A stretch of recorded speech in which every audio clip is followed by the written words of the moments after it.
The most famous photo I've ever shot easily right now is the one of Freddie, Ah, where he's bending back with all of Wembley Stadium in the background. yeah. Because Freddie Mercury is now the most famous guy who's ever lived on the planet. I mean, he's right up there. You got Jesus Christ, Socrates, Genghis Khan, whatever, Freddie Mercury. But that's become the photo. And that was actually the third frame I shot that day. Bryan Smith here, and welcome to the Dream Path Podcast, where I try to get inside the heads of talented creatives from all over the world. My goal is to demystify and humanize the creative process and make it accessible to everyone. Now let's jump in. Neal Preston's on the show. Neal is one of the most important and iconic music photographers in the world. You may not have heard his name before now, but if you go to his website, prestonpictures.com, you'll see images that have been burned into your musical consciousness since you were a kid. I'm talking The Who, Led Zeppelin, Jimi Hendrix, Bob Dylan, Michael Jackson, Freddie Mercury, Queen, David Bowie, Frank Sinatra, U2, Heart, Mariah Carey, Dr. Dre, Bruce Springsteen, Stevie Nicks, the Sex Pistols, and Madonna, among others. These photos are not just one-offs. They're not lucky snapshots. They are the product of a photographer who knows that in order to capture the essence of a star, you have to embed yourself in their world. And that means not just showing up when the concert starts and shooting them on stage or backstage. It means going on tour with the band, driving on the same buses, flying on the same planes, staying at the same hotels, and being there to capture the shot that defines an era in music. Neal is a rare breed of photographer who has dedicated his life to the craft of a very specific and intimate form of photography, capturing images that create a sense of immortality for the icons many of us grew up looking up to, revering, and even worshiping. Neal's book, Exhilarated and Exhausted, is available wherever you get books. And if you're a fan of rock music from any decade over the last 50 years, there's something in this book for you. I ordered it before the interview and read it cover to cover. It feels like it weighs about 10 pounds, and it is a thing of beauty. His latest book, Queen, the Neal Preston Photographs, will be released on October 29th, just in time for the holidays. It's a collection of photographs of Queen on tour and in the studio, many of which have never been seen, with writings by Brian May, Roger Taylor, and Neal, revealing stories behind the pictures. As you can probably imagine, after touring with bands like Led Zeppelin and Queen over the last 50 years, Neal has a lot of stories, some of which could be a bit salty for children's ears. So if you're listening with an earshot of children, you may want to put on headphones for some of these stories, especially the one about the time he took Valium during a Led Zeppelin concert and had a run-in with John Bonham after the show. That one's a doozy. So without further ado, let's jump into my chat with legendary photographer Neal Preston. Neal Preston, welcome to the podcast. Thank you. Thank you for having me. Yeah, well, it's a real honor. And I know that when we were chatting to set up this interview, we discovered some mutual connections that mean that we have some things in common to talk about. One being that you are best friends with Camron Crowe, right? That I am. I know Cameron since he was, I think, 14 and a half or 15. Yeah. Something like that. All I know is he wasn't even old enough to have a learner's permit, much less a driver's license. And that's when he became the youngest writer for Rolling Stone. That's correct. Can you tell my listeners briefly how that meeting happened and how it turned into the friendship that it did? Well, very simply, it's funny because I can recall almost everything that ever happened on every shoot I ever did. But when it comes to stuff like this, it's a little murky. Essentially, let's see. I moved to LA in 71, a year after I graduated high school. So I met Cameron probably at the end of 72. My girlfriend at the time was a PR agent for rock bands, and she brought home a copy of what was then an underground newspaper called the San Diego Door, kind of the San Diego's version of the Village Voice, et cetera, et cetera. And she said, read this article. I don't remember who the article was about. And I said, it's not bad. She said it was written by a kid who was 14.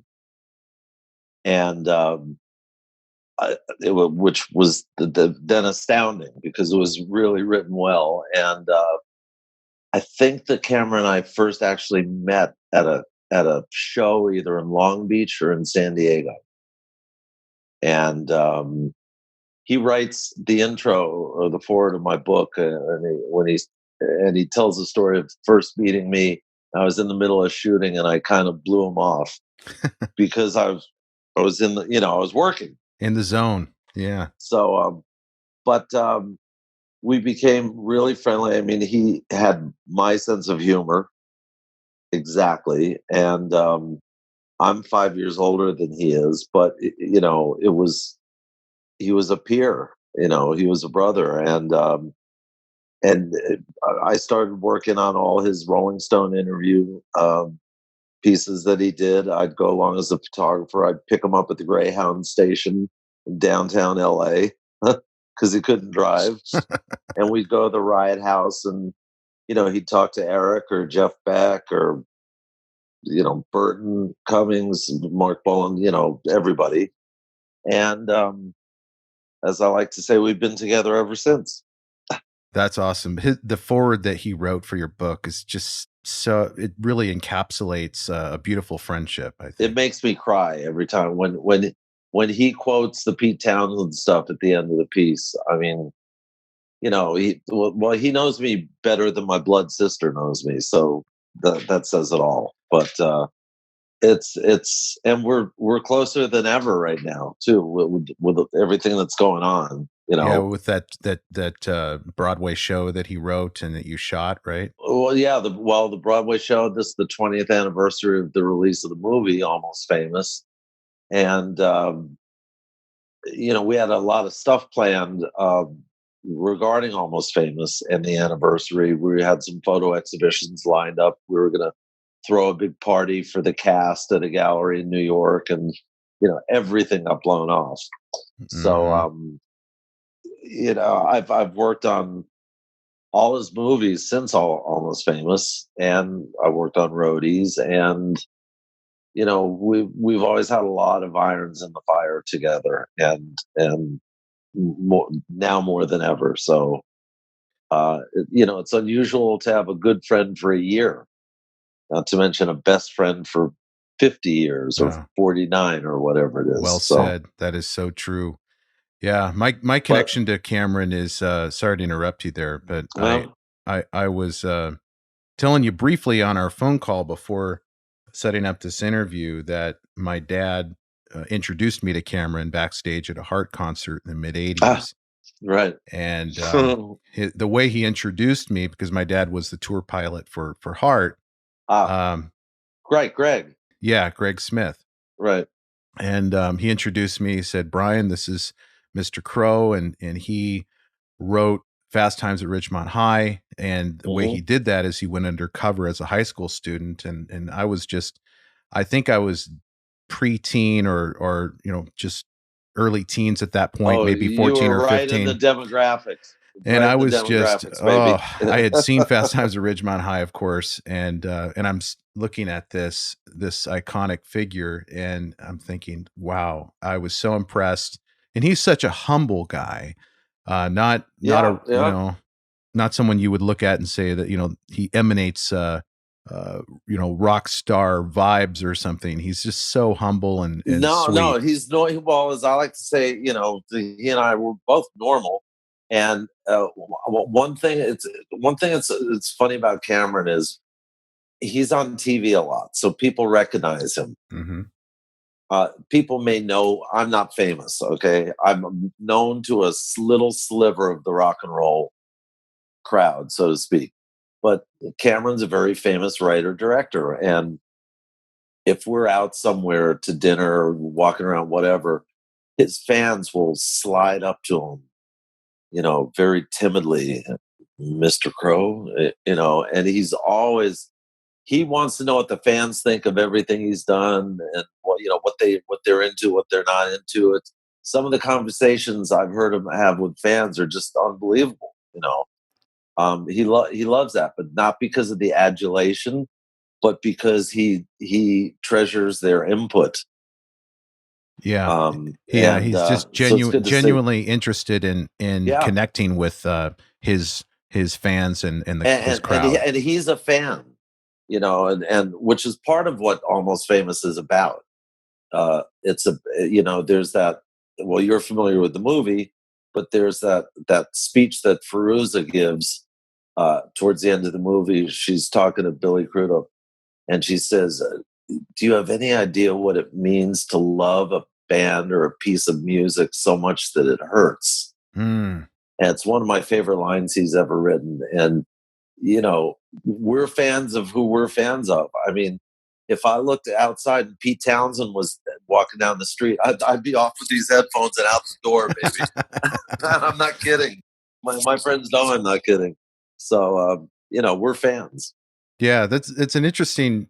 You talk a little bit about that in your book, which I read cover to cover. By the way, this week I got it in the mail on Monday. And that would be called Neal Preston, Exhilarated and Exhausted. Exactly, Neal Preston, Exhilarated and Exhausted, and I'm going to put a link to the book in my show notes, as well as pre-order of your Queen book, which we'll talk about in the interview as well. Right, great. But one thing I did notice in your introduction was hero worship, that there was a little bit of that I mean, you talked about motivation for getting into rock and roll, and how your father in the work that he did and your backstage experience on Broadway really kind of paved the way for you vocationally in terms of where your comfort zone is. Can you tell us more about that? Absolutely. Well, my dad was was a very big deal in the Broadway musical theater, in the Broadway musical theater world. He was the original stage manager for The King and I, My Fair Lady, Camelot, Fiddler on the Roof, and a bunch of others I'm forgetting. So, my fondest and warmest, cuddliest memories of being a kid, or when I was old enough to get on the subway in Forest Hills and go into Manhattan and visit my dad's theater on a Saturday in between the matinee and the evening show. And he used to take me to Horn and Hardhart's Automat, where, I mean, no one will remember this, but you used to put a couple of quarters in this little thing and you'd pull out a sandwich. It was revolutionary. It was probably built in the 20s, but we used to go there, and I used to stand in the wings and next to him, as he called lighting cues. It's as early as I can remember, I used to do that. And my dad would, every time I'd come to the theater, he'd always introduce me again to all the stagehands, all the actors. He'd take me downstairs where all the chorus girls were getting made up and everything, which, a 13-year-old boy will find intoxicating, to say the least. Probably why I love girls with a lot of makeup. But it was home, and being backstage with my dad in any theater was home. And to this day, it's not because of who I am or what I do or anything, but I always feel more at home when I'm backstage at any venue, whether it's a 300-seat club or 300,000 people on a farm somewhere. It's just that's what I grew up around. Yeah, it's an interesting dynamic, that early childhood experiences and exposures to those types of things can be formative, and the choices it's that you always make, about mommy and daddy. Yeah. I was talking about this last night with a good friend of mine. It all goes back to mommy and daddy.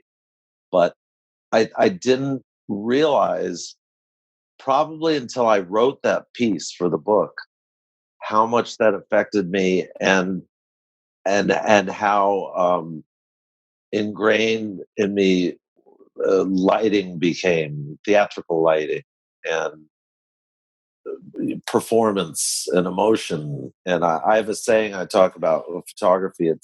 It's not the motion, it's the emotion that counts. Yeah. So And it's funny because as I wrote the stuff for my book, all that came flooding back to me. I thought that picking out the pictures for the book was going to be easy and writing it was going to be the tough part. Boy, did I have it upside down. I mean, the words came out of me like one of those, fire hydrants in the middle of the summer in New York City. They knock over and it starts gushing out water. The words came out of me like that. And picking the photos after 3 days, I sent a hard drive to my picture editor. I said, "You do it. I can't look at this stuff." Yeah. Well, it's really interesting I mean, because I would describe this as when you first see it and you feel it, the weight of the book, Exhilarated and Exhausted, it's a coffee table book, which is normally a book that you don't read cover to cover. You Right. pick it up if you're sitting there with friends and you may flip through it. And to be honest, most people don't look at coffee table books very often. And, Right. they're more decoration. But this one, Exactly. substantively, I found just fascinating because you're going into, you're really doing a deep dive into your own psychology and also dispelling a lot of myths about people, what people think about what your job probably About entails. what I do. Yeah. And Right. that's exactly, you hit the nail on the head. And I thank you for that because the whole book project was an exercise in me wanting to tell the story of my job, not about me. Nobody cares where I was born or what I did, here or there, blah, blah, blah. But I wanted it to be about my job because people think I have the glamour job of the 20th, 21st century. And not so much, It's stressful. The travel will kill you if everything else doesn't. The deadlines are sacrosanct and never end. Your job might just start when the show's over. I mean, it's all that stuff. And I wanted it to be funny. I wanted it to have my kind of snarky sense of humor, which I most definitely have. And there's things that people never think about. Don't bring your girlfriend on stage or your significant other or your wife or your brother or anybody. Have your laminate clearly in view because you cannot argue with a part-time wrestler at UCLA who's doing security when the Who are playing 10.5 feet away from you. And my favorite line is when the crew loads out after the show, get out of their way. You do not want to be impaled by a forklift because you're trying to impress some girl from Memphis you'll never see again. And I speak from experience about that. Yeah. Well, I speak about experience, and everything in the book is exactly what goes through my mind and what happens when you have a job like mine. Yeah, it's definitely dispels the myth of the glamorous lifestyle of being on the road with bands. Not that there's not some glamour involved. Well, if you're flying on a private jet with Led Zeppelin, I would imagine that there's some degree of glamour that's going to rub off on you, and you have this access that is just stunning in terms of the personalities that you're hanging out with. Yeah, well, this is true, but I've done a lot of interviews where almost to a man, everyone's asked me, "So, you had a lot of fun, wink, wink, with Led Zeppelin." And I always have tell them the same thing. If you're using the word fun as a euphemism for sex and drugs, I had far more fun with REO Speedwagon. It's true. Or Foreigner, or Heart, for that matter, or you name them. Right. Yeah.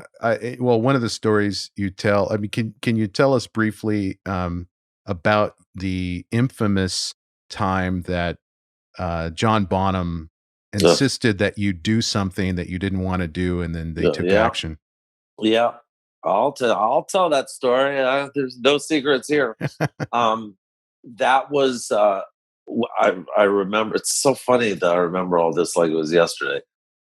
We had done a one-off show in St. Louis because Robert had been sick for the original scheduled date. So after we finished the leg of the tour, we had to do this one-off in St. Louis. So we flew on the plane from Newark to St. Louis, landed, did the show. All I wanted to do was sleep. I mean, I've been on the road for 4.5 weeks with them at this point, averaging maybe, 77 minutes of sleep a night for various reasons, kids. And so during the first encore, I dropped one 10 milligram Valium. In the limo on the way to the airport, a second one. And as I went up the steps and put my camera bag down, I took a third one. 30 milligrams of Valium coursing through my veins. I get up, I get a little something to, like a Coke and a little something to eat. And now it's hit me. Now I'm really woozy, and I've got my area on the couch staked out. And all of a sudden, a very drunk John Bonham comes up to me and says, "Let's see your knob." Is this a family channel, or can I use? Oh yeah, you can use profanity. He said, "Let's see your fucking knob," and woozy Neal kind of laughed nervously because, I mean, there was a reason that Bonzo's nickname was the Beast. I mean, nicest guy, country gentleman when he was sober. Yeah. However, 180 degrees when he wasn't. So I kind of laughed nervously, which I think enraged him. And he said, "I said, let's see your fucking knob." And all of a sudden, 3 of our security guys, all of whom were off-duty New York City cops, by the way, and packing, not that that mattered, decided to wrestle me to the ground and de-pants me, take off every piece of clothing. And this was not a fight I was going to win sober. Okay. Yeah. These are 3 cops, essentially. And as I wrote the book, the thing I remember was looking up from the ground to see a somewhat amused Jimmy Page looking at me, clearly not impressed with what he was seeing. Now that's a $20 million lawsuit. Yeah, no kidding. That's a crime now, probably. What happened? Well, it was a crime then, but yeah, but you don't want to get, you can't act like you're the 5th member of the band, and I write that in the book. Yeah. It just doesn't work. And if you do act like you're the 5th member of Zeppelin or the Beatles or the 32nd member of Earth, Wind and Fire or whatever, the thing you're going to get slipped under your hotel room door is not the rooming list for tomorrow night's hotel. It's going to be your one-way ticket home. So, right. And I was 22 or 23 when I started working for Zeppelin. So, you keep your eyes and ears open and your mouth shut in situations like that. And that's what lets you keep your job. Mm-hmm. You have to deliver the goods, of course. And I like to always say that, my job is to really be invisible. Nobody bats an eyelash if the drum roadie walks into the dressing room or the guitar roadie. Yes, I know roadie's a dated word, but so be it. And no one should bat an eyelash when the photographer walks in. And the irony of it is, to become invisible, you must be visible at all times. Mm-hmm. That's how it works. You're just ubiquitous. You're a fixture. Yeah, well, you become a part of the fabric of the tour. Mm-hmm.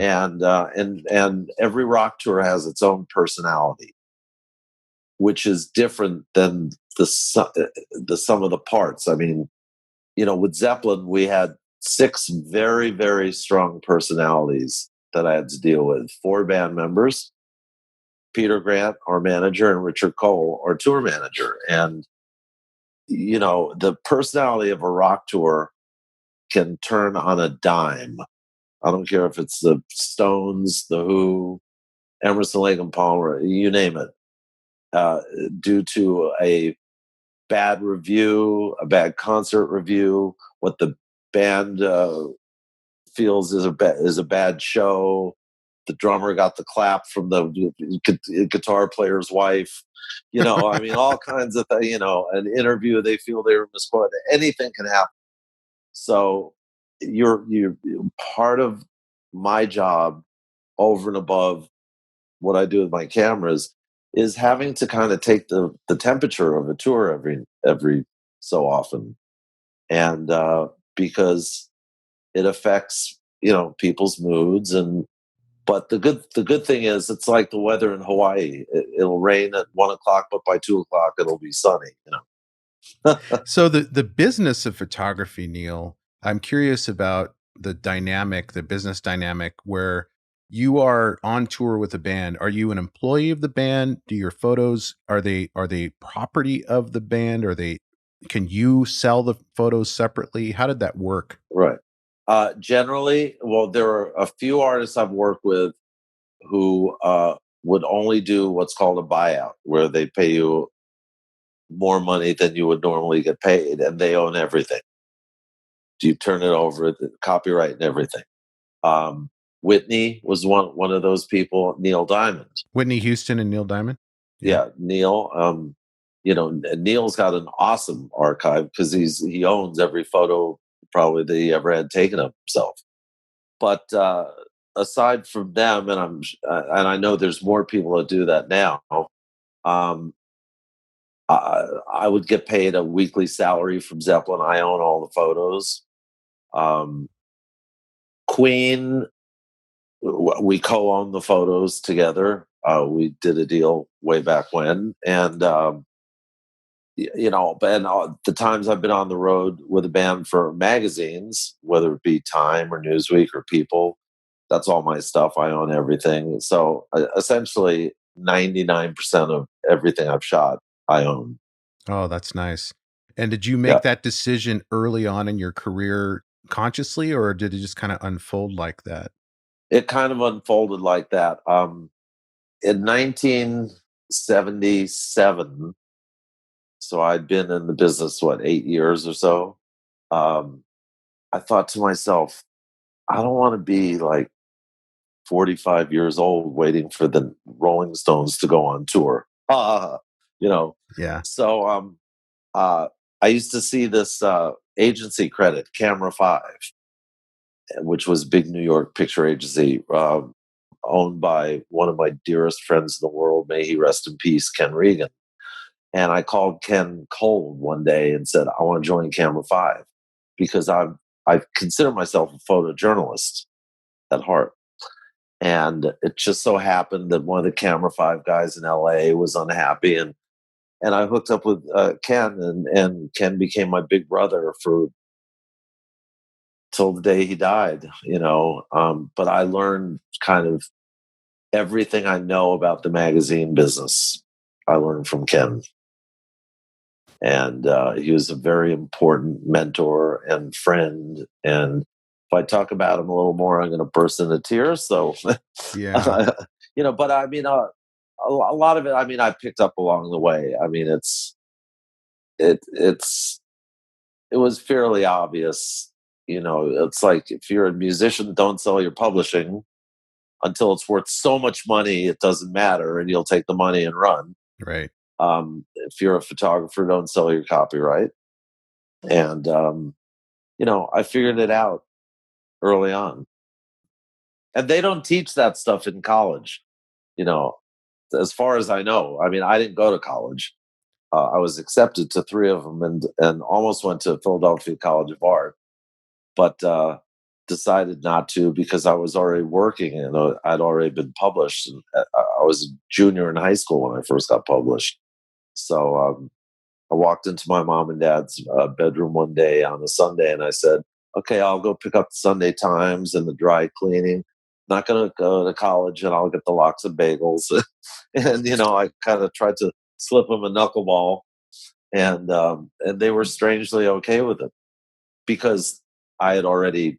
They could see some of the fruits of my labor starting to happen.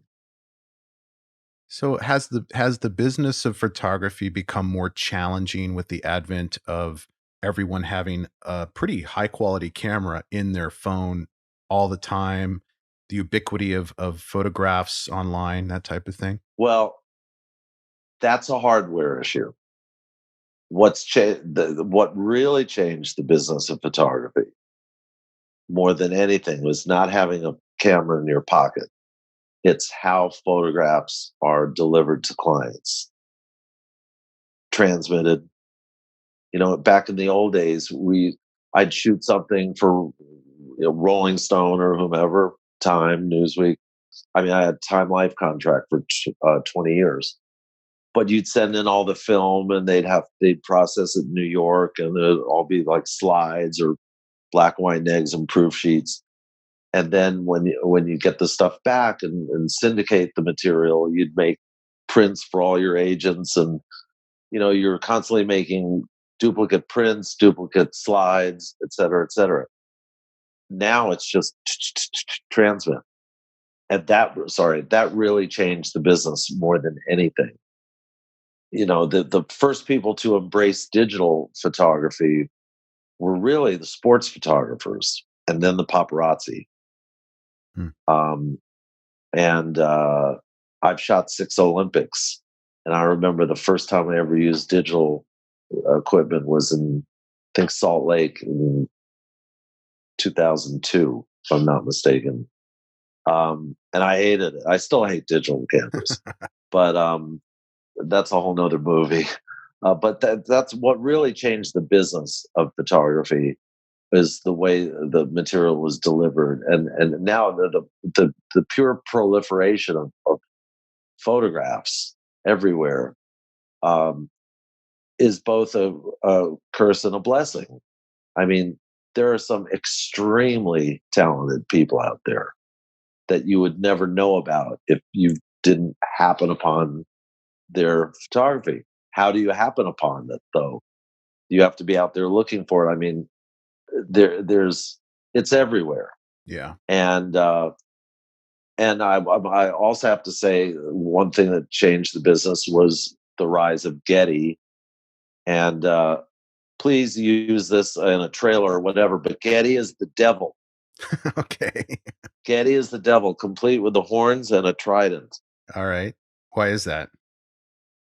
Because they bought up all these little picture agencies to gain market share, and they sell photos for $5, and they steal photos. And I don't care if I welcome their legal department to come after me.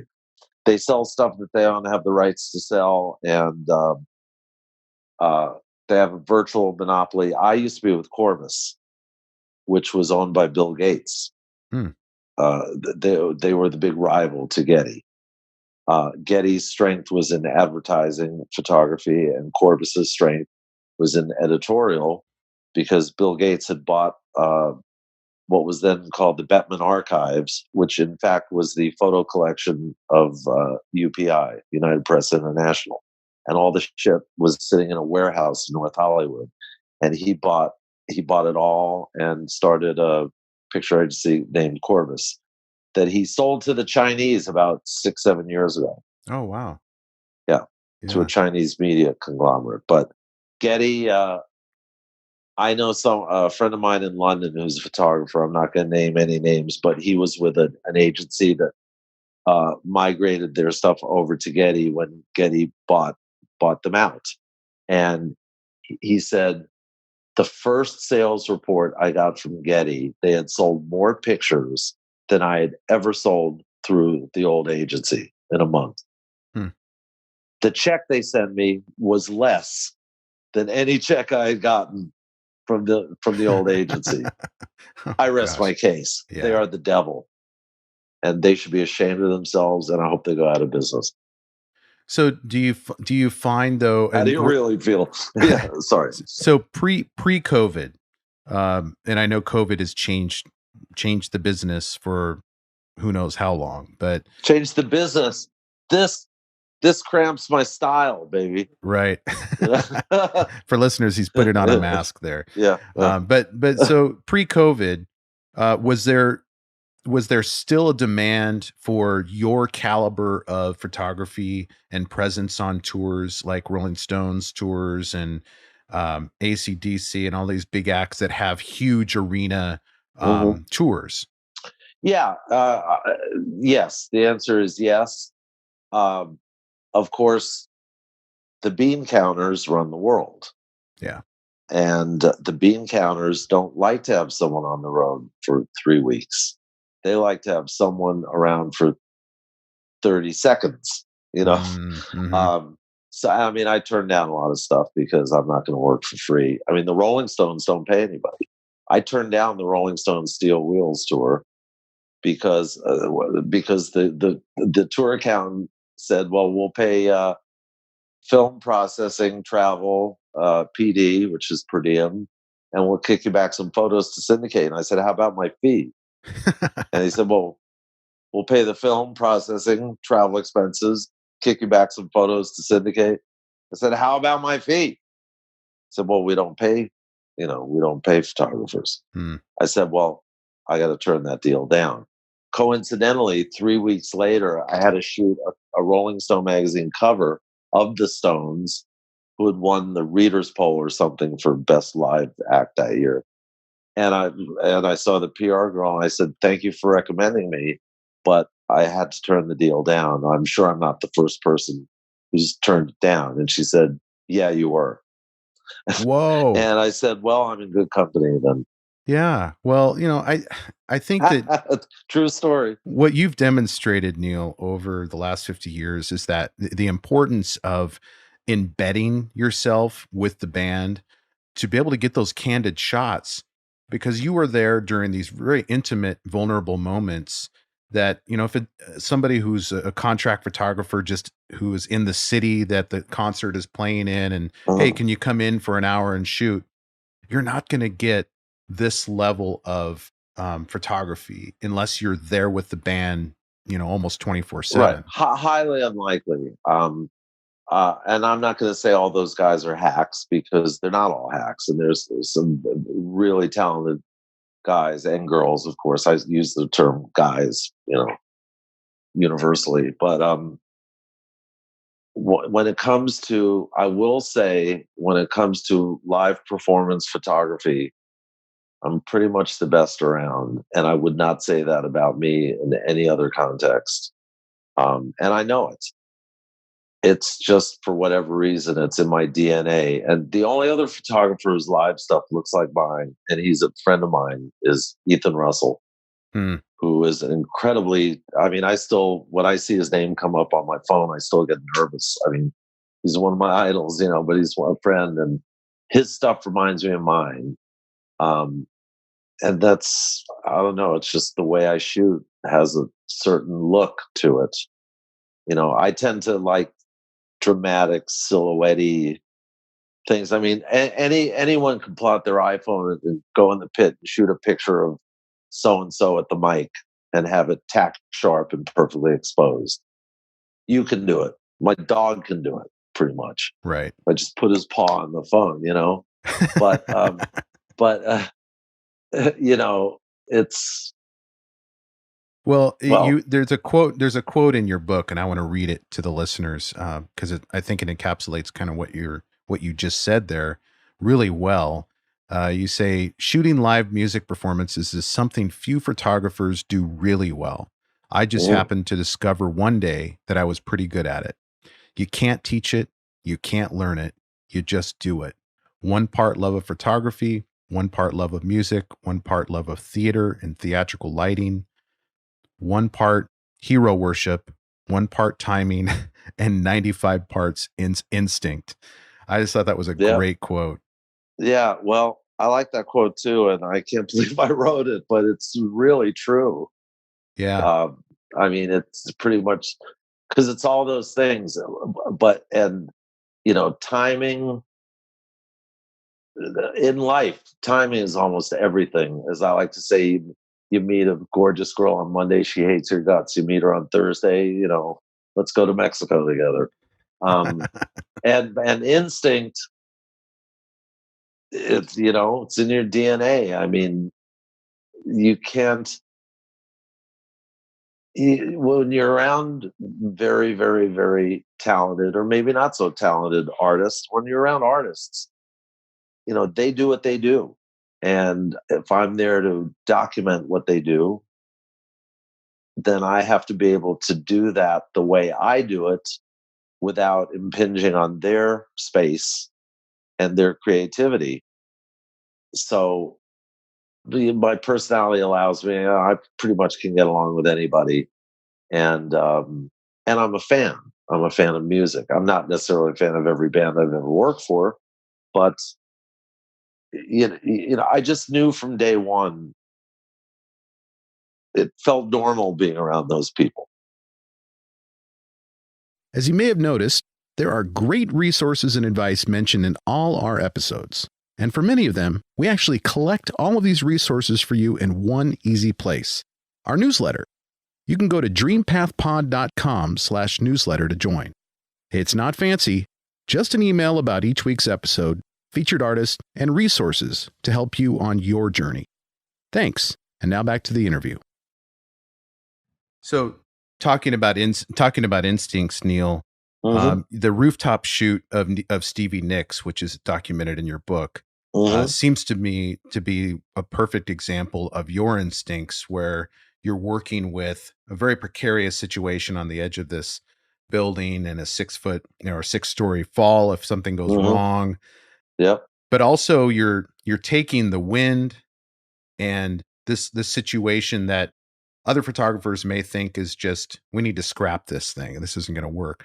And you turn it into this really iconic shoot. So how do you think photographers who are just starting out and they want to work in this space train themselves to be instinctive? Is it something that you can learn, or is it just something that you are born with? Well, it's probably somewhat of a combination of both those things, but I think that it's probably weighted more towards something you're born with. I mean, it's when you have a job like I have, when you're a photographer, you have to always ask you, every day is a different shoot. Every day it's another chance to start your life again, whatever you want to say. But what's the assignment? What's the end use? What am I going for? Are we trying to get a live album cover? Are we trying to get a magazine cover? Are we blah blah blah? So that's always got to be number one in your thinking. When I'm given an assignment, the first thing that comes to my mind and the first question I always ask, is, what's my deadline? Because deadlines are sacrosanct, and I might need every bit of that week or so till I have to turn the finished product in. And there's perseverance involved. In the book, there's a story about following Sly Stone around for like 8 days or something, shooting 7 rolls of film. I can shoot 7 rolls of film in the time it takes to say 7 rolls of film.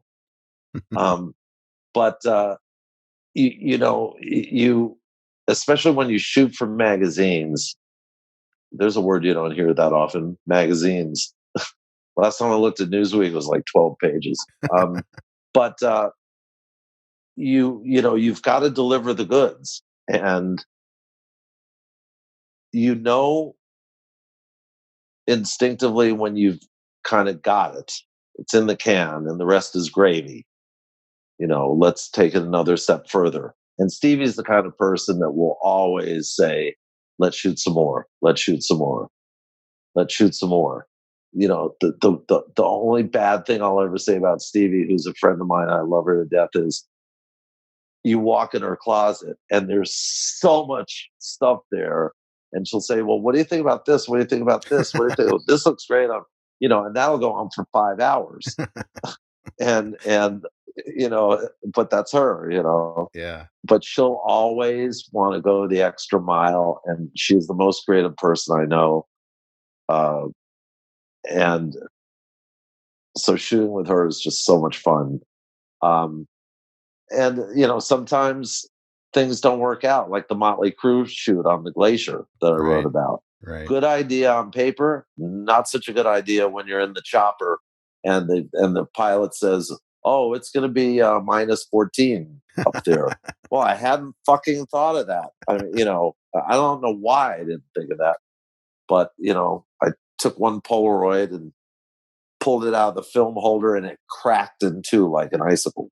Right. So, you gotta punt, you gotta come up with something else. And, just when you think you've seen it all, you find out you haven't.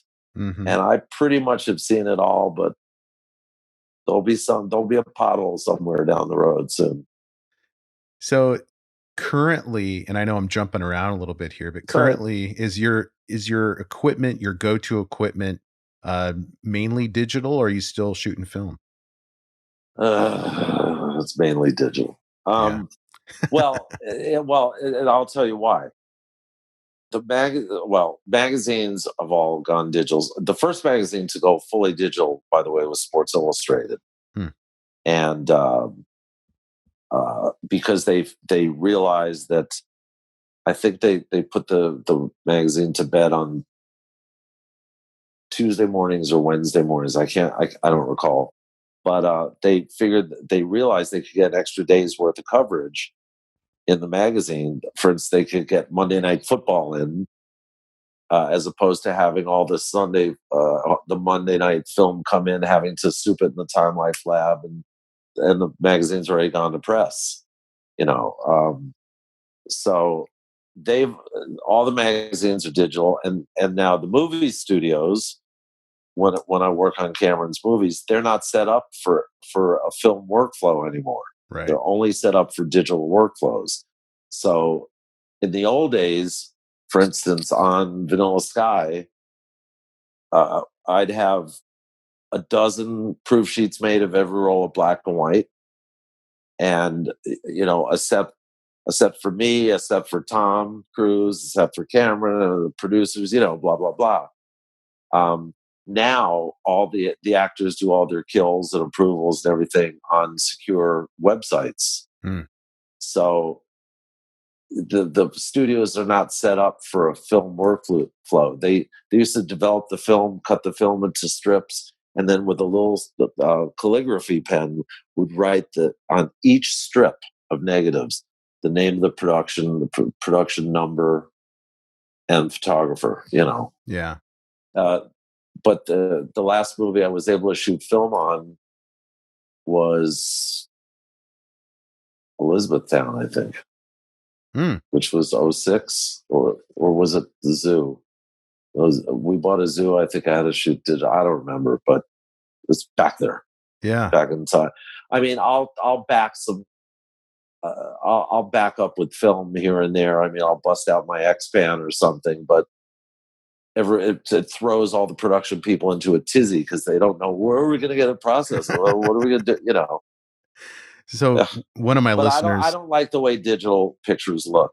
I think oh, they really? look too well. My friend Woody has a saying, they look brittle.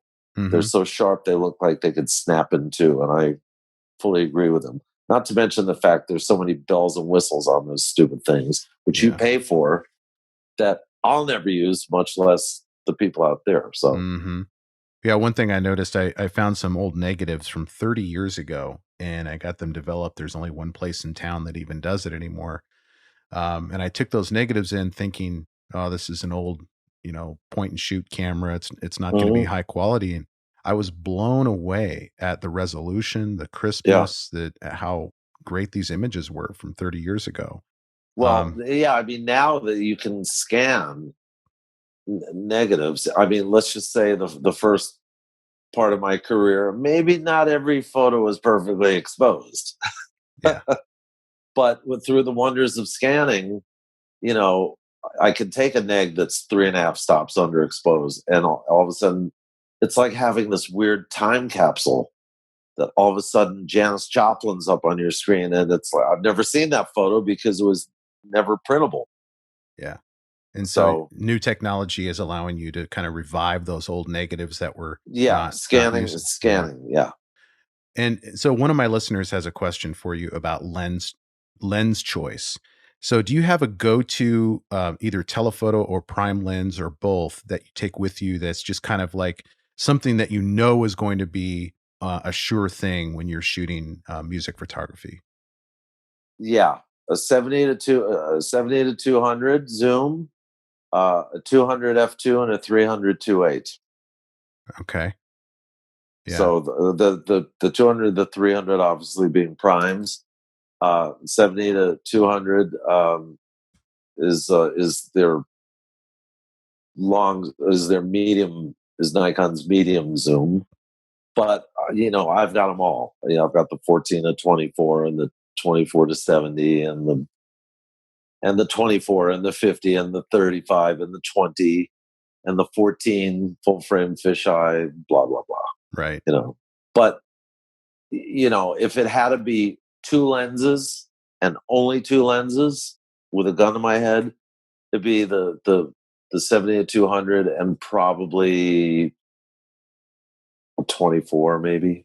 It's hard to say. Almost wide angle. Depends. Oh no, 24 is wide angle. Yeah. All right. Okay. Yeah. It depends on the job, the end use, the venue, blah blah blah. Yeah. But it's a good question though. Okay, So that whoever was asked that, thank you. That was Tyler Blair who asked that question. Tyler, all right. Yeah. So another question from a listener, Sonny LaForme asked, and let me pull this up and make sure I'm asking it correctly. By the way, I love questions from people, from listeners. Oh yeah, yeah. I love it too. It kind of makes it a community. Yeah. What is your most memorable image captured and why? Well, memorable to me versus memorable to the world are two very different things, but I'm going to assume he means memorable to the world. The most famous photo I've ever shot easily right now is the one of Freddie, where he's bending back with all of Wembley Stadium in the background. Yeah. Because Freddie Mercury is now the most famous guy who's ever lived on the planet. I mean, he's right up there. You got Jesus Christ, Socrates, Genghis Khan, whatever, Freddie Mercury. But that's become the photo. And I know it's a strong image. Yeah. Believe me, I've shot enough weak images to know. That was actually the third frame I shot that day. And that's not the Live Aid image. That's a year after Live Aid, right? No, it's the year after Live Aid. Correct. Yeah. It's very mistakenly called Live Aid sometimes. And then there's the famous shot of Jimmy drinking the Jack Daniels, and the shot of Robert holding the white dove, which I'm sure was a pigeon, really. Right. And but those are iconic. The world may not, and I could care less if people know who shot it. But if they know the photo, that means I've done my job. Photos that I've shot that mean a lot to me, there's the Led Zeppelin one with the dry ice on the stage, and I'm shooting from Jimmy's side of the stage, and I always used to hide behind Peter Grant because he was massive. So it was good, I could kind of hide behind him. And they were playing No Quarter, which has a big piano intro, and Robert sings a verse, I think, before Jimmy comes in. And I shoot this picture, and I remember it was a 30th to 2/8. Don't ask me how I remember. And Jimmy's dragging on a cigarette, and he's looking right at me. And I'm shooting with a 35, so I'm maybe 20 feet from him. And he's looking right at me, and he comes over to say something to me. It's usually not a good thing when the main guy in the biggest band in the world wants to have a chat with you during the show. Okay? So I'm standing there, and he's like this. He says, "Is that the tour doctor in the front row?" We had a tour doctor on the road with us, Dr. Larry. There's a picture in the book, table of contents, where he's opening his bag, because there are a lot of interesting things in Dr. I saw Larry's the bag. Yeah. And pills. I looked and I said, "Yeah, Jimmy, that's Dr. Larry." And Jimmy goes, "Fuck me, he pulls more birds than anyone in this band." And then he goes back out on stage and plays the most searing guitar solo, standing right in front of Dr. Larry. That's a moment I will never forget, and a few others. Oh yeah. Well, that question was from Sonny LaForme. Hey, thanks, Sonny. Yeah. So the iconic images that I really gravitate toward, the Sid Vicious shot taken 3 hours before the Sex Pistols broke up. Yep. And you can just see, well, you see exactly You can see why. why. This is not going to last. This is not a long-term situation. No, this is not a healthy guy in any way, shape, or form. It's funny. You know what? Kids, when I say kids, well, millennials, whatever, love that photo. They love it. Mm-hmm.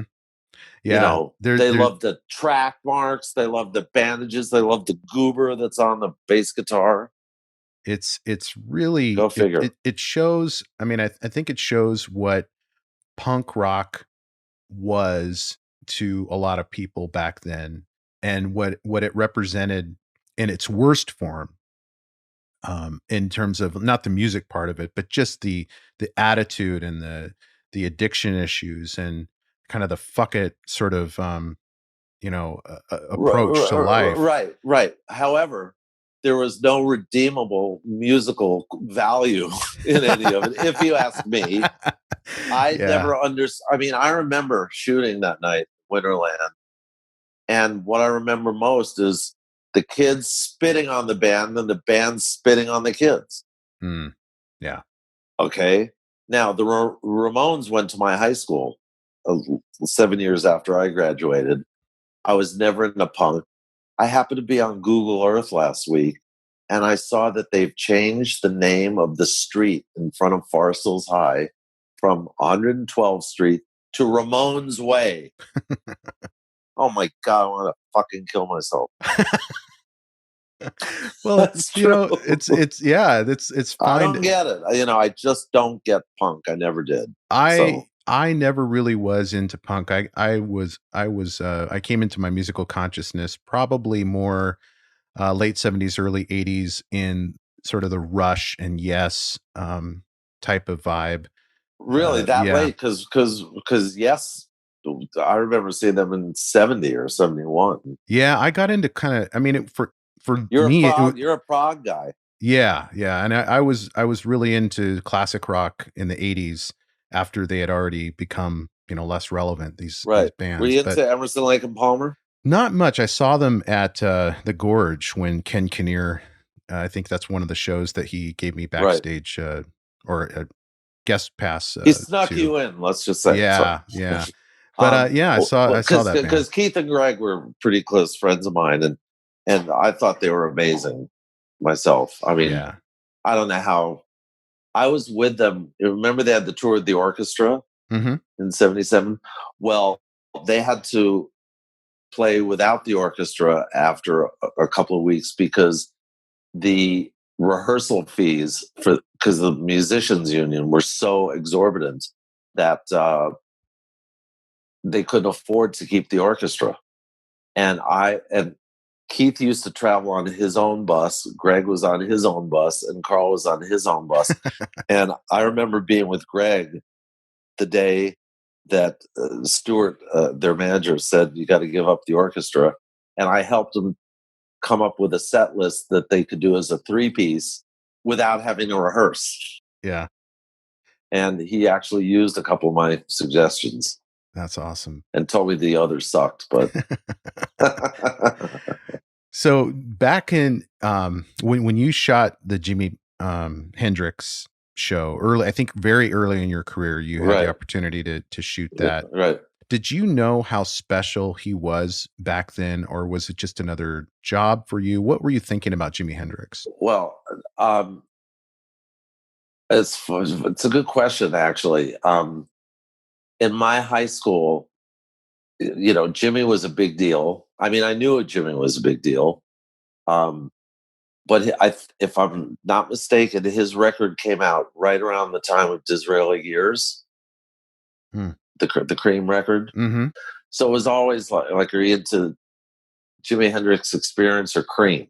So you had to choose. Then it became, were you into Jeff Beck, the Truth album, or the first Zeppelin album? So, and I was usually a guy that was into the English blues bands and also the San Francisco bands, not the Dead. Right. The Dead are more the devil than Getty, by the way. but the Airplane, I mean, I was a big Jefferson Airplane and the Doors, I knew Jimmy was a big deal. But what I remember mostly from that night was that the McCoys opened for Jimmy. And I happened to be in the McCoys dressing room after their set, and Rick Derringer was changing, and he took his jeans off and he had pink fishnet underwear on. And for years, I thought that all rock stars wore pink fishnet underwear. So tell me about the Dead. What is it about the Dead that makes them the equivalent of Getty in terms of the evil scale? Oh God, where do I begin? It's not even worth the bandwidth here. They're boring. They're boring as hell. They're boring as hell. You want to hear some bad harmony? Listen to any live Grateful Dead. I mean, I on Sirius XM, somehow I got sucked into listening to a live, what is it, Come Join Uncle Tom's Band? What's the song? Uncle Tom's Band, yeah. Or Uncle John's Band, not Uncle Tom. Well, Uncle Bob John. Weir was singing in the key of K, and everyone else, I mean, it was horrific. Yeah, those live shows pick were 20 random people off the street and have better harmonies. I agree with you there. And and the 29-hour versions of whatever. I mean, I used to smoke bowls of hash and fall asleep on the lobby, on the floor of the lobby of the Fillmore East during a Grateful Dead show. I was playing. I found the same Sirius XM channel, Grateful Dead channel, and I was playing that for my wife because I went to a Dead show, and I do have some Dead albums, and I was playing this 1990 show where Jerry Garcia was singing some song, and they were trying to sing harmony as they always do. Oh. And my wife was horrified by how awful. I mean, when you try to convince somebody who does not like the Grateful Dead that they're a good band, it's a very tough sell. No, yeah, that's never a battle you're going to win. Yeah, ever, ever, ever. And I remember when I still lived in New York, I was still in high school, and I met this girl. God, I don't know if she's still alive. Alice Pileski. And Alice Pileski, her claim to fame was she had dated Mickey Hart. Oh. And who's Mickey Hart? She said, well, he's one of the two drummers of the Grateful Dead. And I thought, well, that's cool. And then I heard the Grateful Dead, and I thought it wasn't so cool, and I didn't see her anymore. But no, they're frighteningly boring. I just alienated a whole bunch of people, I know, but no, I think it's a divisive band because either you love them or you, like, I think, feel the way you do, which is there's no nothing musically redeeming about what they do. But I think it's a culture. Not to mention the fact that, don't go to a Dead show and drink out of anything that you didn't actually open yourself. But yeah. I think it's more of I think it's a community of people, and I think it's more of like almost like a philosophy more than it is a band. Yeah. But, so is communist China. So now, bring politics into it. Another striking thing about your book is that you tell this story about the first time that you shot Bob Dylan, and that was at this party that you were hired. Oh yeah. To cover, and you hated shooting parties and still do. I'm the worst party photographer ever. Yeah. But you're shooting as people are leaving the party, and you shoot a picture of Bob Dylan, and you're self-conscious about it. Can you tell listeners about what happened there? Yeah. Well, first, my partner Andy Kent and I had to cover this. It was a Rod Stewart press party. And at one point, the girl from Warner's said, okay, one of you needs to be outside, because there were a lot of famous people there, and one inside. So I said to Andy, all right, I'll go outside. And this is before there used to be gaggles of paparazzi everywhere. So the first people who leave are Paul and Linda. And Paul looks not very happy, and Linda's giving me a nasty look. But, it's Paul and Linda. He's been photographed 8 billion times. And then Cher comes walking out and saying something to me like, get out of my way or some, I don't remember. But then she had just started seeing Greg, and Greg was behind her. And I thought, oh, at least Greg knows me and he'll smooth it out and everything. And then right behind Greg is Bob. And I take one picture of Bob and he says, "You're a leech. You leech. You're leech." And he's, Bob's got these steely little eyes. And when they lock on you, it's petrifying. And he called me a leech. And I agreed with him. Yeah. And it was pretty much the last party I ever shot. Bob Dylan called me a leech. But when Bob talks, people listen, And then, but what was also striking about that story is that what happened after you were called a leech by Bob Dylan is you had access to Bob Dylan shows and backstage opportunities. Yeah. But then there's this call from Tom Petty to shoot the Wilburys. The Wilburys in the 80s. Can you tell us about that? Yeah. And I love the chapter I wrote in the book because I was trying to come up with a new kind of lead, and I said, I'll just try to do the verbatim phone call. Oh yeah, from Mary Clouser, who worked for Tom. It's captivating, and it's. I mean, obviously, I didn't take notes during the original phone call, but I recreated it pretty much verbatim. I was sitting home one day, and Mary calls, and after the small talk, said, "What are you doing?" I said, "Nothing." She said, "Tom wants to know if you could come out, and he's doing some recording with some of his friends." I said, "Sure, what time and where?" And she said, "Hang on, blah, blah, blah." And she comes back on and says, "Tom's on the other line. I'll have him call you in a couple of minutes." So I said, okay. I called my assistant, who luckily was available. And I said, "Just come over. We're going to have to go to Encino." And then the phone rings. I pick it up. Hello. And I hear, "Hey, Neal, how you doing? It's Tom," to a Southern drawl. I say, "Hey, Tom, blah, blah, blah, blah, blah. So what's the address?" He goes, "Well, I'm not sure of the address, but you get on the 101 and you go past the 405 and you take it to, talk to George." He has the phone in this very distinctive Liverpudlian accent, comes on, and I immediately figured out it was George Harrison, and I remembered nothing about the rest of the phone call. And we ended up going out to Dave Stewart's house where they were recording, and it was me and my assistant at the time, one roadie, and 5 band members, and that was it. Mm. Bob and Tom, George and Jeff and Roy Orbison. And the great thing was, and I had met George once or twice before that, but he took me in the other room and he said, "Okay, now we just need some quick group shots here and there." I wasn't supposed to.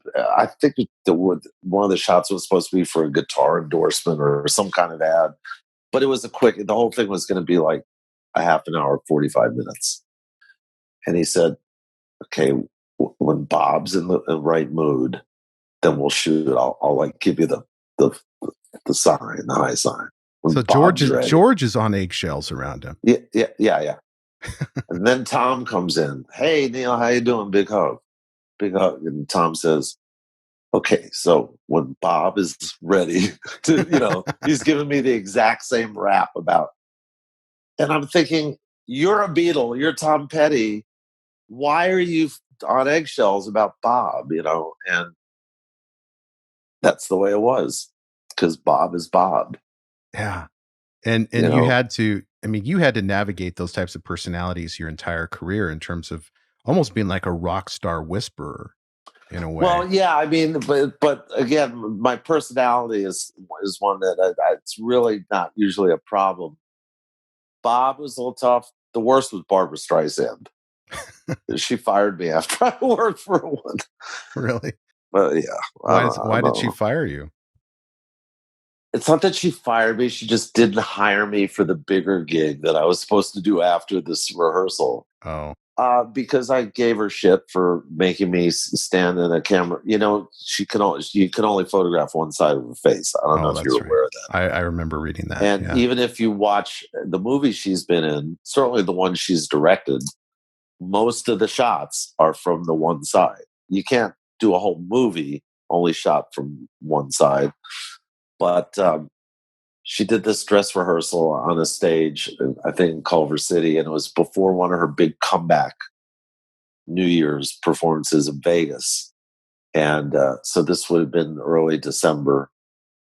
And the label had hired me, and I had to stand like in back of these 20 rows of seats for friends and family on this side. And I was not liking what I was getting.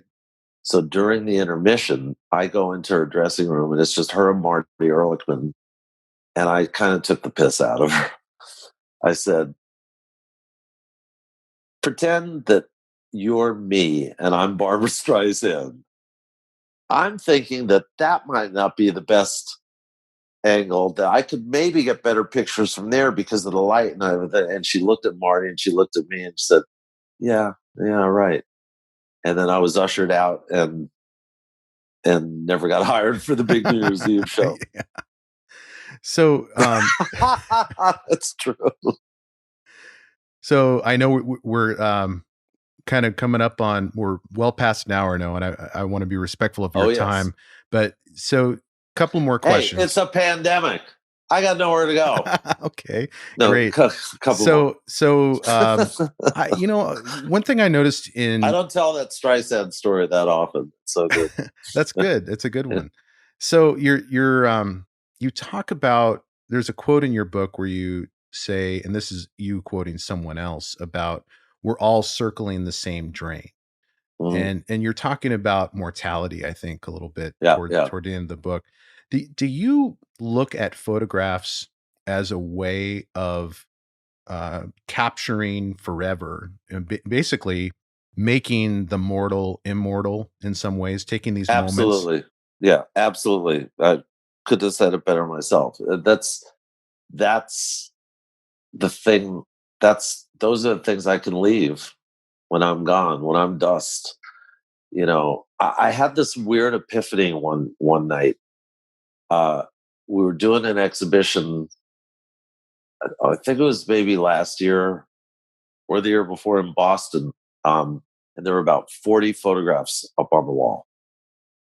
And I thought, if each one of those photographs was shot, let's say in a 30th of a second, okay, then 40 of them would have been 40 times a 30th of a second in real time, which would be 1.25 seconds.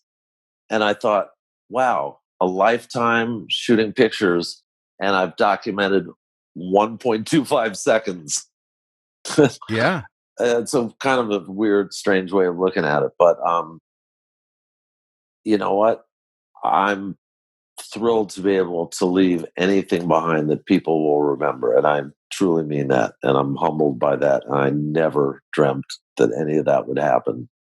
But the day I heard the thing about the circling the drain was I was having a really rough day. My friend Ken had passed away and my dad had passed away.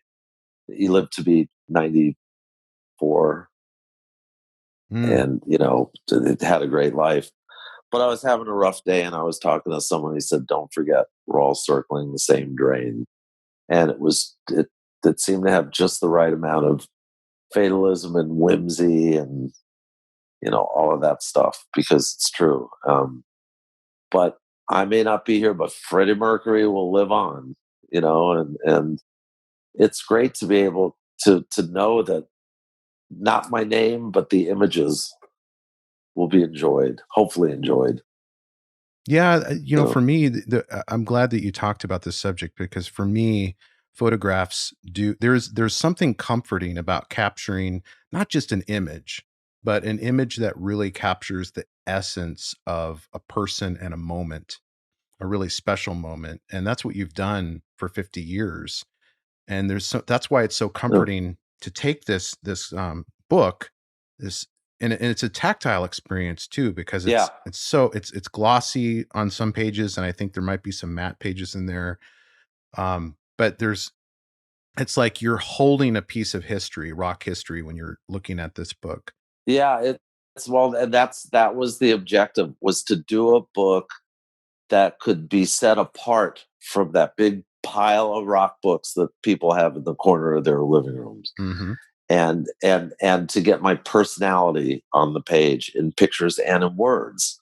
And I figured if I can do that, I've got something that can stand apart from everyone else's book. And I know I achieved it. Yeah, you absolutely Plus, did. it's 4.5 pounds. It's a lot of fucking paper.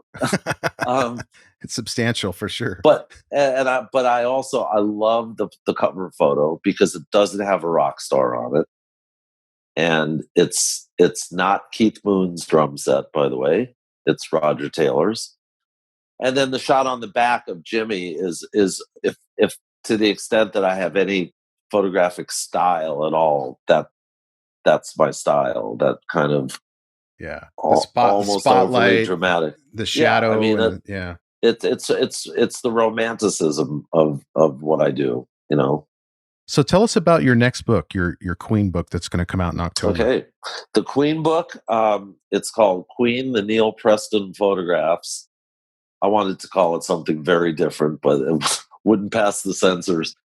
And it's only my photos. It's only my photos. A lot of stuff that hasn't been published before. Bryan wrote a little something in the intro. Roger wrote something great. It was something like, you know, we loved having Neal around, blah, blah, blah, blah, blah. And I had to write this because he knows too much and this will shut him up. Which is very Roger. Oh, yeah. But the book is going to have a lot of stuff that no one's ever seen. And I worked part of 6 tours with them and was on stage with them at Live Aid, and et cetera, et cetera. It's the same publisher as my book, is Real Art Press. And it can be pre-ordered at www.realartpress.com. That's REEL, as in movie reel, artpress.com. And I think the pub date is October 29th. Queen fans are this is the heroine that they crave. Trust me on this one. So it looks amazing. I've seen exciting. I've seen the cover on Amazon. Yeah, the cover doesn't have a rock star on it either. So it's funny. It's got that line of soldiers, and I got an email from a kid who is convinced that the third soldier from the left is his dad.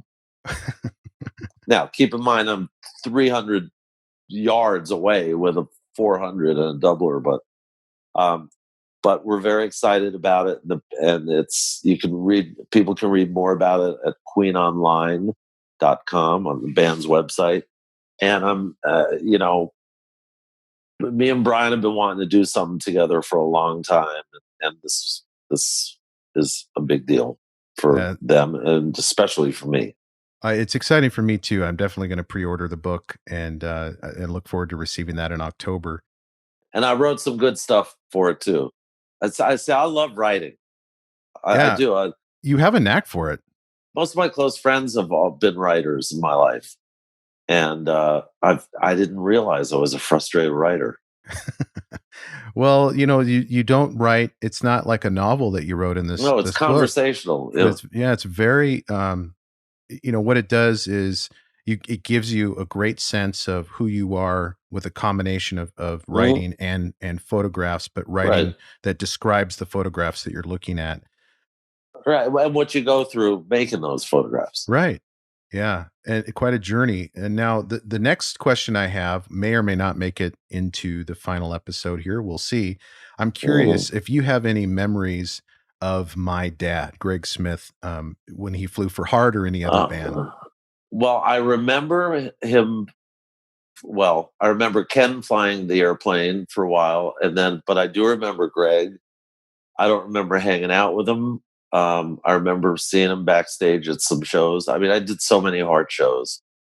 And I wish that I had more to say, other than I remember him being a very, very sweet man. Well, thank you for saying that. I mean, he died pretty young back in Oh, 2003. I'm sorry. So, what I try to do is because he was on the road so much touring with bands, not Hmm. just Heart, but Neil Hmm. Young and Joni Mitchell and Def Leppard, John Cougar Mellencamp. But he was gone a lot, and so didn't really get a Yeah. chance to know Yeah. him like a lot of kids get to know their fathers. And so through people like you or Howard Leese or Hmm. Ann and Nancy Wilson, Yeah. after he died, I try to reach out to them and just see what I can find out about my dad. But Well, I'll tell you what. Next time I'm in LA at the office, I'll try and go through the Heart file, which is about the size of the Empire State Building, and see if I have any photos of him. oh, that would Because be awesome. because there's I mean, a good chance I would have shot something. Oh yeah, he was there. I mean, he was always backstage and I'd say it's probably 90-10 that I have something of him. right. Yeah, one of the things he used to do, and this was a story that Ann and Nancy told me after he died. They sent an email through Carol Peters, their manager.